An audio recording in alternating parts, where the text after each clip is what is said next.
Oh, shit, that's what I wanted to do. The Onion's mockumentary on Jeffrey Epstein 4 hours ago. Wait, this is brand new? Oh, we gotta watch this. This seems hilarious. Hey, Don, it's Jeffrey Epstein calling from jail again. Sorry I missed you. You're probably busy being the president. Look, I just wanted to remind you that we're best friends, and tomorrow I'm gonna tell the whole world that you're a pedophile just like me. Unless, of course, something bad happens to me tonight. But I'll probably be fine. Breaking news tonight regarding Jeffrey Epstein. The embattled financier, once alive, now dead. The story of Jeffrey Epstein is so unbelievable, it's almost hard to believe. I don't understand it. Who was Jeffrey Epstein? How could he get away with this? What did he even do? Know what I'm saying? Is he really dead? Was he ever even alive to begin with? What did he do? Where did he live? Was Jeffrey his first name or was Epstein his last name? How deep does this go? Who is Jeffrey Epstein? Who is Jeffrey Epstein? Who is Jeffrey Epstein? I don't know. Banger! Jeffrey Epstein is in custody tonight. I never had the privilege of going to his island. Some are now saying Epstein might be a pedophile. Could this be the end of Jeffrey Epstein? This will be Jeffrey's last season with the Chicago Bulls. How deep does this go? You are receiving a call from Jeffrey Epstein's assassin. Epstein is in the white Bronco and driving to Pedophile Island. Who's in these files?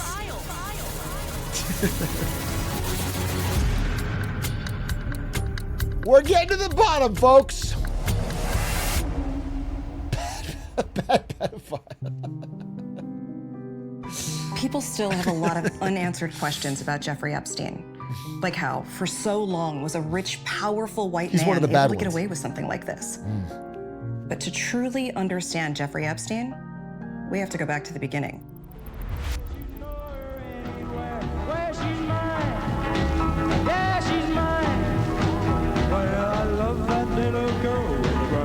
Jeffrey Epstein was allegedly born to his alleged father and alleged mother in New York in 1953. Allegedly. His family raised him to be a decent, upstanding pedophile, and for the most part, he had a pretty normal childhood. He was bright, had lots of friends. He excelled in school, where he was surrounded by other underage kids.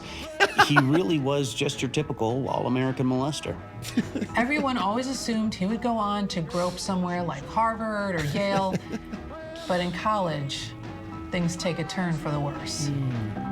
Oftentimes, when pedophiles advance beyond the age of adolescence, they struggle to adapt to the world around them and all of its societal norms.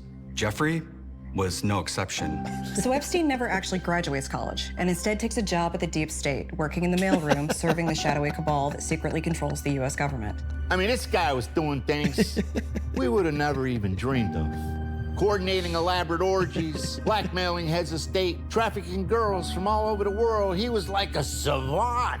And while working at the deep state, Epstein catches the attention of some extremely powerful men who begin to let him into their inner circle. Billionaires like Les Wexner, who was the CEO of Victoria's Secret, and Bill Gates, the CEO of Microsoft Secret. Through all of this, Epstein somehow manages to surround himself with some of the wealthiest, most powerful people in the world. And this really marks the moment when Jeffrey Epstein, the pedophile, becomes Jeffrey Epstein, the criminal.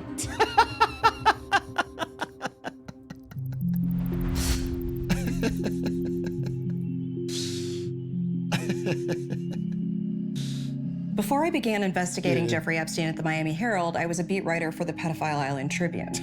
At the time, Epstein was sort of known for throwing these lavish, expensive That's a good one. The island has its own weekly newspaper. molesting parties. But when I started looking into it, I quickly discovered that I was the only person on the island who wasn't a sex slave. That's when I knew something was off. Epstein was frequently flying clients out to his island, people like Prince Andrew, allegedly, Kevin Spacey, allegedly, Chris Tucker, Stephen Hawking, Bill Clinton, allegedly. But the only real proof we had was a big guest book on Epstein's jet everyone signed, rating the experience out of 5 and giving constructive feedback on the orgies. But that only proves so much. For example, we didn't know who rode on Epstein's transcontinental pedophile railroad into his lodge in Sex Canyon, or aboard his pedophile cruise ship, the High Majesty, or on his impractical handjob handcar, or his private space shuttle, the Molester Galactic. But behind all the zero-gravity, underage massages, there was something even more sinister going on within Epstein's inner circle. Oh, it was a total boys' club. Just a complete sausage party. I knew Jeff back then, and he knew I loved molesting kids, and that... We gotta break the pedophile glass ceiling, okay? Women can be pedophiles too. There's such a sexist divide. I wanted to sit on the Lolita Express more than anything, but he shut me out just because I was a woman. It was sexism, pure and simple. Disgusting. By this point in the investigation, we had ascertained that Mr. Epstein's criminal organization worked much like a pyramid scheme. Epstein, of course, was at the top, luring in wealthy clients. At his right hand was Epstein's beloved cockatiel, Corky, who he never left home without, all the way down to Mr. Tyler Fitzsimmons, Epstein's personal noose dealer. Epstein had built a well-oiled criminal machine, but it was starting to become too much for just one pedophile to handle all on his own. And of course, behind every great male sex trafficker, there's an even greater female sex trafficker. Enter Ghislaine Maxwell. Ghislaine Maxwell first met Jeffrey Epstein after she responded to a classified ad seeking a gross pervert assistant. Immediately, she was hired. What Epstein allegedly liked about Ghislaine were her connections. Her father was British billionaire Robert Maxwell, which in turn made Ghislaine rich and British too. Oh, technically, Ghislaine Maxwell was a socialite, but she only came to New York in 1991, unlike my family, which arrived on Mayflower. It wasn't long after she was hired by Epstein that Ghislaine Maxwell decided to enlist in the elite pedophile corps. At that point, a woman had never completed Epstein's training before. It was grueling. You had to be able to run 5 miles through the mud with a 90-pound girl on your back. They wanted to break you. Nevertheless, she persisted.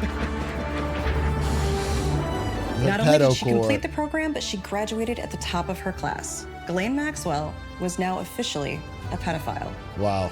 She sure showed those boys.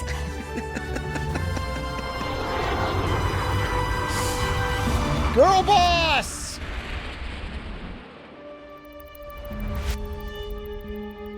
Ghislaine Maxwell, the alleged accomplice of sex trafficker Jeffrey Epstein, is behind bars. Typical new money behavior. I wouldn't be caught dead at one of her ghost child sex parties. Everyone assumes this is the end for Ghislaine Maxwell.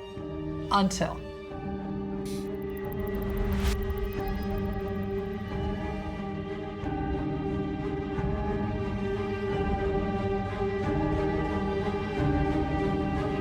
Oh, great. I wanted to hear what this says.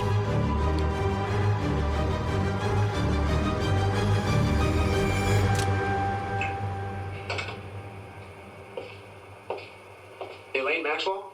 Ghislaine. Ghislaine. I could have swore it was Elaine.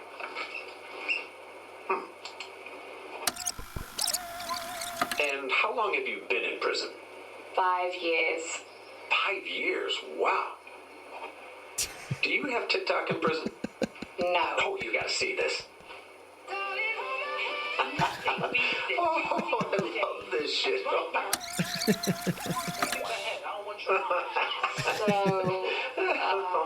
Huh? Oh, right, yeah. We need you to help us cover up some of Donald Trump's crimes.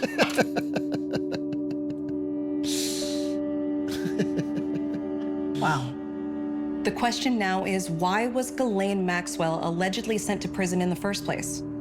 Did it have anything to do with who she knew? And is it possible that the Donald Trump mentioned on the DOJ tape Donald Trump is the same Donald Trump that knew Jeffrey Epstein? A lot has been made about the relationship between Jeffrey Epstein and Donald Trump. But off the court, they were not friends. Trump and Epstein friends? Nah. Their relationship was strictly basketball.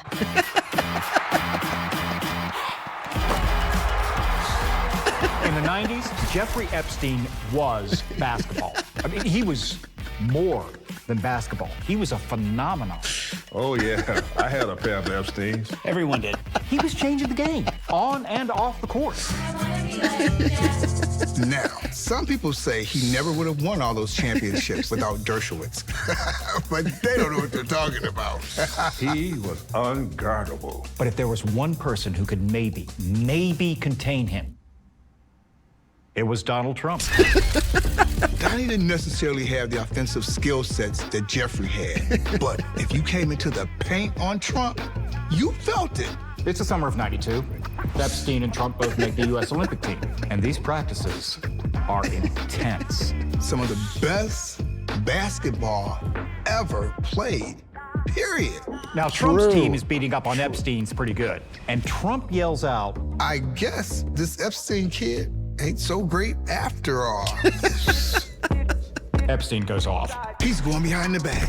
He's hitting threes. He's driving the lane. No one can stop him. Epstein doesn't lose a game the rest of the day. And after that, Magic Johnson turns to Larry Bird and he says, this is Jeffrey's league now. All right, fast forward. Cinema, bro. Cinema. The 94 Eastern Conference semifinals. Epstein is in town to play Trump and the Knicks. Now, Epstein doesn't have a great game one, and they lose a nail-biter in overtime. Then, the night before game two, Trump and Epstein are at the same party, and Trump comes over to Jeffrey and says, looks like we got you figured out. Looks like we got you figured out. Man, you shouldn't have said that. This is just Last Dance.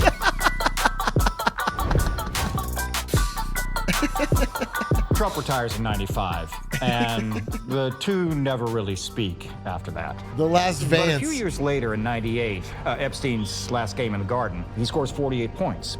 And who's in the crowd watching? Donald Trump.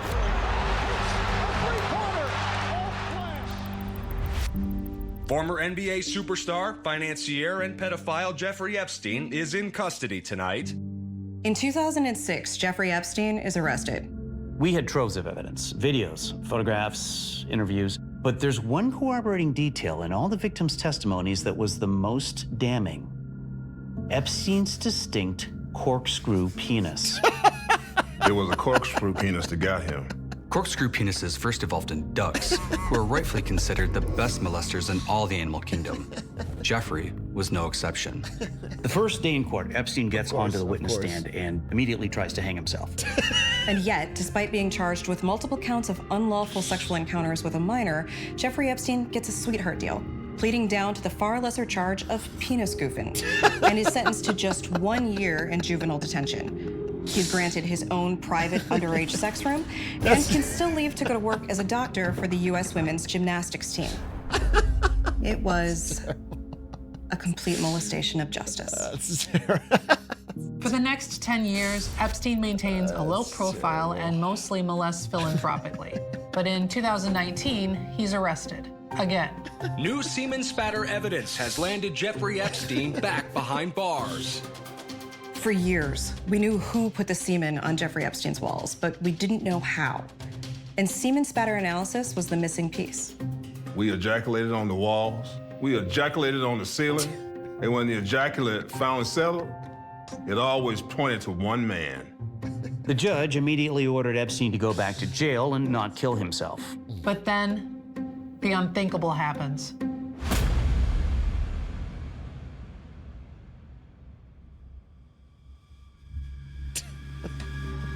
The official story is that while in prison, Epstein died peacefully in his noose. That just never sat right with me. No, I don't believe it. You're telling me a pedophile in the prime of his life with decades of molesting still in front of him just suddenly decided to up and kill himself? I mean, come on. I remember the night Jeff died like it was several years ago.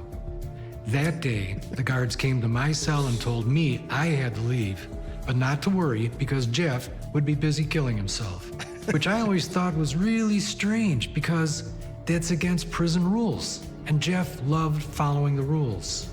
In all my years of being a federal prosecutor, I've never seen a more botched government-sanctioned assassination. Nothing about the autopsy added up. There were clear signs of a struggle on his neck, wrists, and penis, and the presidential seal had been branded on his chest. Plus, several times during the autopsy, Jeffrey sat up, said he didn't kill himself, and asked if there was anyone around underage who could give him a massage. If Jeffrey Epstein's corpse admitted that he didn't kill himself, then the question remains, who did?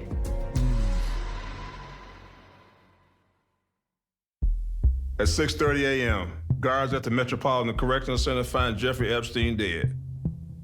But just 2 minutes earlier, the elite squad of men in charge of killing inmates, known as the Murder Patrol, are unaccounted for. Then there's the fact that Jeffrey Epstein didn't die that night and actually died over 20 years ago in a fiery car accident. And finally, there's the missing minutes. When authorities go to review the video footage from Epstein's cell, they find that over 34,689,652 minutes of his life are missing. There's no footage of his birth, no trace of his childhood in Brooklyn. All they captured was Epstein being graphically murdered for 1 minute and 3 seconds. Even to this day, the Trump administration refuses to release the Epstein files. But could it be because Donald Trump himself was implicated? We know that in 2019, Trump signed an executive order to murder Jeffrey Epstein. Then he signs a second executive order to make the murder look like a suicide. Could Trump orchestrating Jeffrey Epstein's Those could be murder have unrelated. something to do with Jeffrey Epstein's death? We may never know.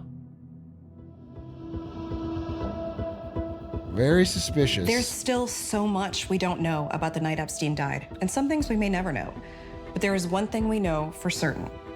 The night Jeffrey Epstein died, his soul departed from his mortal flesh and ascended into heaven, where he met God the Father Almighty and his Son, our Lord and Savior, Jesus Christ. When Epstein went to heaven and stared directly into the face of God, it was the most beautiful thing he'd ever seen. And a lot of people thought maybe things will be different now. Maybe he's changed. After Epstein dies, he doesn't even do 1 week in purgatory. Then, poof, he's in heaven talking to God. Does that sound normal to you? Oh. The story of Jeffrey Epstein is so outlandish that it's easy to see why it lends itself so well to conspiracy theories. But ideas like he was able to get away with these horrific things for so long because he was rich and powerful, and his friends were rich and powerful, and that's how this country treats the rich and powerful, simply have no basis in reality. That's not true. No truth to that. No. And outlandish conspiracies like that really only exist to distract from the truth, which is the fact that Jeffrey Epstein was a pretty cool guy. Oh yeah, he was incredible. Had bedroom eyes. The ladies know what I'm talking about. He had money, he had mansions, he got laid. Big house. He had a plane, probably 2 planes. Oh yeah, I was on his plane. It was sweet. He had his own freaking sex island. He was awesome. I would have gone in a heartbeat. Say what you want about him, but this guy had spunk. He had charisma. And I think that if Jeffrey Epstein were alive today, I think he'd be pretty happy with how it all turned out.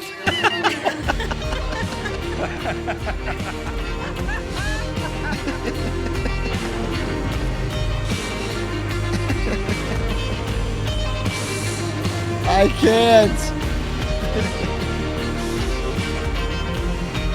We have a little fun here.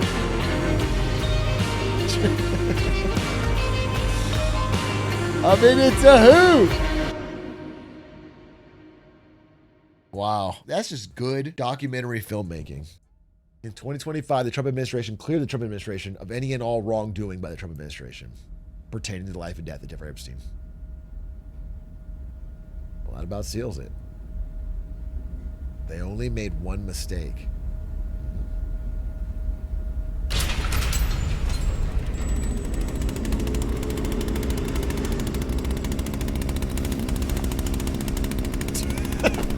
It's a post-credit scene.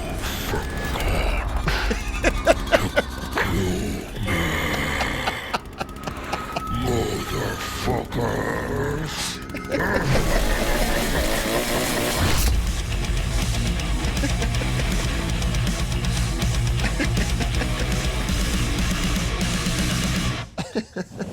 Cinema. Wait, there's more? Incredible. If you guys are just tuning in, that is from the Financial Times. That was an FT deep dive, a real look. That was powerful. That was powerful stuff. Kind of scary that Epstein walks again among us. Among us, that's us as well. I'm a little bit worried.